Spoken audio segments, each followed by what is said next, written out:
Hello, fellow collectors. Jambo Comics back again with a special sci-fi edition of Jambo Comics. We've got some stuff from different types of media. I want to show you a few other books, a little bit of silver, mostly gold, that we want to show you tonight, and some sci-fi books that is really cool, you really want to check out. So let's get started here. First off, just got a couple of Silver Age detectives, some Batman stuff there for you. It's number 294, Detective Comics. Nice pink cover there. The villain of 100 elements. Turning Batman into, what is he turning him into there? Calcium. Okay. So, yeah. That's no bueno for Batman there. And, yeah, this one's not great shape. I mean, there's a little wear on the spine, but everything's there. It's all attached and everything. I think this is from 1960. And, yeah, Detective 294. Sheldon Moldoff cover and Bill Finger on the writing there. So, there you go. Nice detective there. Another good detective here for you, number 282. Crazy DC covers. That critter there. Sheldon Moldoff cover on that too. Bill Finger inside. And yeah, nice Batman. The alien. It's kind of an alien. So it's sticking to the theme here for us. And yeah, very cool. Old detective. This is from 1959. This is in pretty decent shape. A little wear on it too, but yeah. Early Silver Age. Not too bad, I guess. This is not a sci-fi or a hero book. This is a Smokey the Bear. A true story of Smokey the Bear from 1959. I think Roger from Metarog Comics has like probably 100 of those. Just a true story of Smokey the Bear. Yes, it was a real bear, and kind of a cool story. Nice old promo book that the Forest Service put out to prevent forest fires. Only you can prevent forest fires. So, pretty cool. I got this off eBay because it was strictly a cover buy, and I don't get a lot of these, but if I see one that catches my eye, I'll grab them. It's a nice old pulp from Ziff Davis from 1952, and you can see why I got it. Love that cover. Man, that's fantastic. Nice, good girl art there on the cover. A girl with horns. Got the goat horns rocking them. And some wings on her ankles like the Submariner. Yeah. Great painted cover. You know, just really good stuff. Like I say, if I see something like that that catches my eye in a pulp magazine, I'll grab it up. And it's Fantastic Adventures from Ziff Davis, 1952. Very cool. Check out that art. Gotta love that, guys. Really cool, really cool. All right. And some Golden Age for you. It's a nice Mary Marvel number 15. That's kind of rough shape, but you know, not bad for, I think it's 1947, Fawcett Publications. Let me check that date for you. Yes, August of 1947, Mary Marvel, number 15. She's got like a kite thing going on there with a little girl in tow with a bicycle, and got the bad guys on the wings of the kite thing there, towing it. So, whatever, yeah, but still Mary Marvel, pretty cool. Nice old book, nonetheless. And everything was there on this one. Pages are they're not in bad shape, kind of off-white, and had a tear right there on the cover, but the staple was still attached on both staples there. So yeah, a little bit of a stain there at the top, but still a nice old Mary Marvel. This one, on the other hand, had its issues, and thank God I've got another one of these in a lot better shape. This is Jumbo number 120. And it's got some nice Matt Baker art inside with some Jack Kamen art. And Robert Webb also is credited on this one. Let's see, it is from 1949. And probably a Iger Studios mix on the cover there.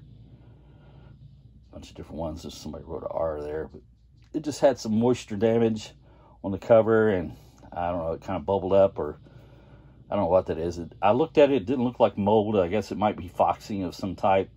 The pages inside seemed all right, but yeah, thank God, like I said, I've got a better copy. But still cool art and everything, and fun to read. So, Jumbo 120. This one I did get, number 108, Jumbo Comics. It was in decent shape. It just had a little wear right here. Staples were attached and pretty tight. Corners were pretty good shape. The pages inside looked nice. It's a good read. The colors were pretty bright. So, yeah, glad to add that one to the collection, number 108. That one also had some Matt Baker on Sky Girl inside, and some Jack Kamen art. And Mr. Robert Webb also was on this one. So, great stuff from Fiction House. And got it at a pretty good price, so I was glad to get that. Mark that one off the list. Getting closer and closer on those jumbos. Yeah. Whittling away at them. So, yeah, let me show you a few other things. Like I said, I've got some sci-fi stuff to show you tonight. And just dug out a few things to show you. Like this old paperback from Avon. You put it where the glare is not so bad. And it's from 1950. And it's An Earthman on Venus. They did make a comic of this. Avon did also. It has some wonderful Wally Wood art inside of it. And yeah, just a cool old paperback. Like I said, from Avon Press, 1950. Just thought I'd share that with you. And another old paperback book that had some like comic art inside of it is a Flash Gordon by Al Williamson. And like I said, it's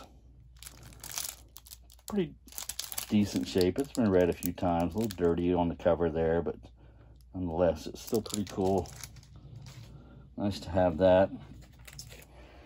And like I said, we're going to show you some more science fiction stuff. This is from 1975. This is not Golden Age, but it is a number one.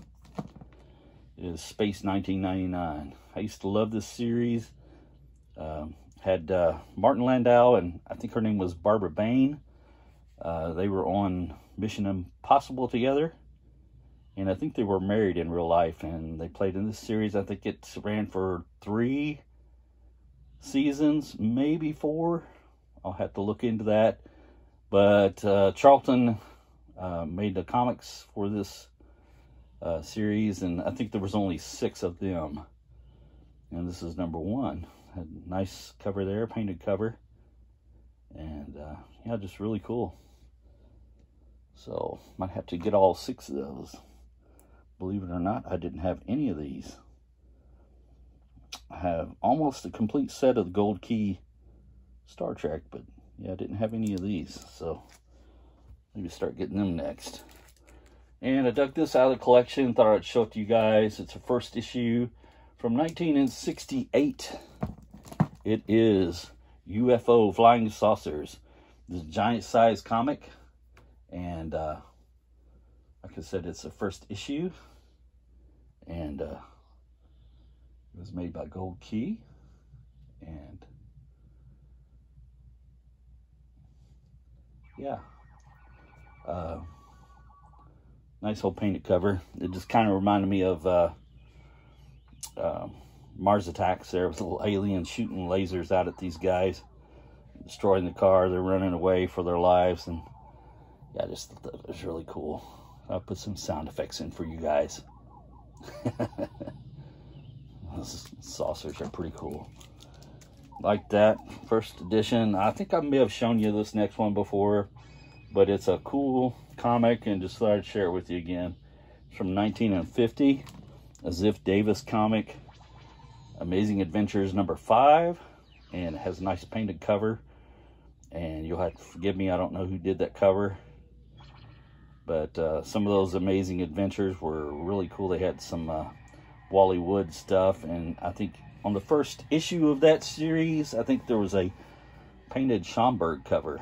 So yeah, I'd rather have that one, but this is the one we have. It's a cool cover nonetheless, with the little green men down here and the couple astronauts there and the female astronaut. Yeah, cool stuff. This next book here is really cool. I'll share it with you, from Atlas. It is Space Squadron #2, and just a really cool cover there. The aliens come out of their rocket ship and blasting this guy here, one of the Space Squadron. Says at the bottom there, the breathtaking saga of the world of the future, the year 2000. See the creatures of the other planets, the rocket fleets at war, fly and fight with the men. Yeah, so, you know, pretty cool. Nice space action there. Like these old sci-fi covers. Love that trade dress at the top there. Look at that. That is way cool. This is from 1951, and it's a George Tuska cover. So, yeah. I love George Tuska stuff. It's pretty cool. Nice damsel there, getting hoisted by the alien. And this next one is from 1953.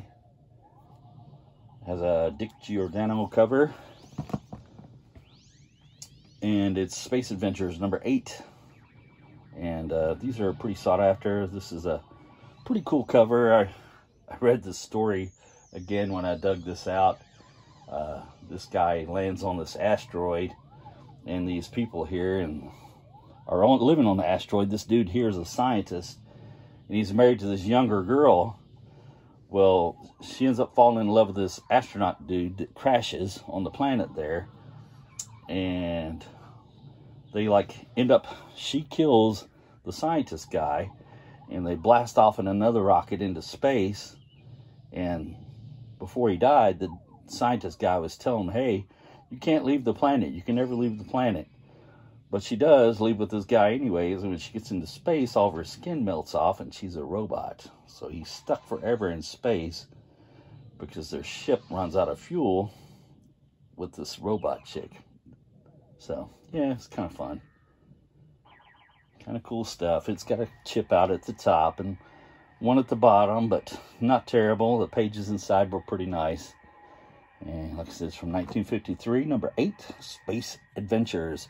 This is from Charlton. Charlton has some good sci-fi comics like that. Yeah. And this next one here is one that I call like the kitchen sink of sci-fi comics. It's from 1953 also, and it's a space western. Yeah, space western #42, and Spurs Jackson and his space vigilantes. Yeah, these space westerns had everything, man. I mean, everything that would appeal to a little kid. It was like the kitchen sink of comics. They just threw everything into it and hoping that somebody would like something. You had cowboys. This one had soldiers in it, and atomic explosions, rocket ships. Some of them had them fighting Nazis, and some of them had cowboys fighting monsters and Nazis and soldiers, and yeah, just everything you could want if you were a kid. And just really cool stuff. There was only 6 of these. I think they ran from number 40, Space Western number 40, to number 45, I believe was the last issue of the Space Western. They're very cool, highly sought after. This one here had some damage here. tape pull, unfortunately. But still a very cool book. And Stan Campbell did the art inside and the cover. And he did most of these. So just really cool stuff. I always thought those were super nice, man. Super cool. Gotta find something in there you like, right? Space Western. And let's see here. Picked this up for 10 bucks. You can see the price there. It's Epic #1. It was a Marvel magazine, and it has a beautiful Frank Frazetta cover. That's why I got it. Also has a Galactus Silver Surfer story inside of it, so that was pretty cool. And just some great art, man. I mean, these Epic Illustrateds, I mean, they were kind of like a Marvel knockoff of Heavy Metal. And yeah, pretty cool. It's from 1980. So yeah, I've got a few of those, and just glad to have that. And you may have noticed my mascot here, Robbie. Let me see if I can get him to do something for you. Welcome to Altair 4, gentlemen. I am to transport you to the residence. He's very cool. I just got him the other day. I thought he was awesome. Got it from Walmart online, and I seen it, and I was like, man, I've got to have that. Always loved Forbidden Planet, one of my favorite sci-fi movies. In my opinion, one of the greatest of all time. I mean, it was like the Star Wars of its day. The special effects and stuff in it. I mean, it was unparalleled at the time. And they did animation in it to make the force fields and ray guns and stuff look like they were working. Star Trek and some of the later shows that came after that borrowed from Forbidden Planet on their special effects and stuff. They got some of the guys that worked at the Disney studios to help them with the special effects, because back in the day, Disney was top of the line. I mean, on studios and stuff, and big time productions and special effects and stuff. Disney was it. I mean, and yeah, so it was a great movie. Like I said, I always loved these movies and stuff. Me and my dad would watch them together because he enjoyed science fiction. He loved comics too. I mean, his favorite comic hero was Captain Marvel. And he liked Dick Tracy too, but yeah, I think his favorite was Captain Marvel. But anyways, yeah, we always checked out all the science fiction movies when they came on late at night back in the day together. So I still enjoy them to this day. And I picked up this comic the other day and was glad to have it. Forbidden Planet by Innovation. Nice Robbie cover there with Altera. And yeah, you can see it's kind of taken from there's the DVD from the movie cover. This actually was taken from a VHS, and I made a DVD of the VHS.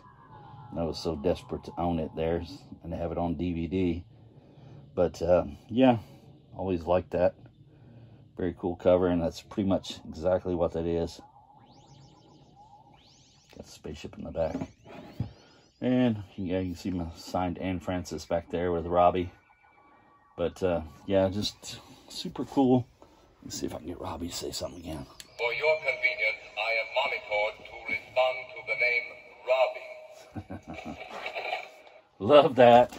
And anyways, just some great sci-fi stuff. Hope you guys enjoyed it. And I'm glad you came by to check it out. And leave a like if you would. Hit the subscribe button if you haven't. And leave a comment. I'll try to get back to you as soon as I can. I really appreciate you guys. I appreciate your time. A lot of you come by here and check out my videos, and don't think it goes unnoticed. I really do appreciate it. And just thank you very much, guys. And as the beautiful Anne Francis says, subscribe. Thank you, guys.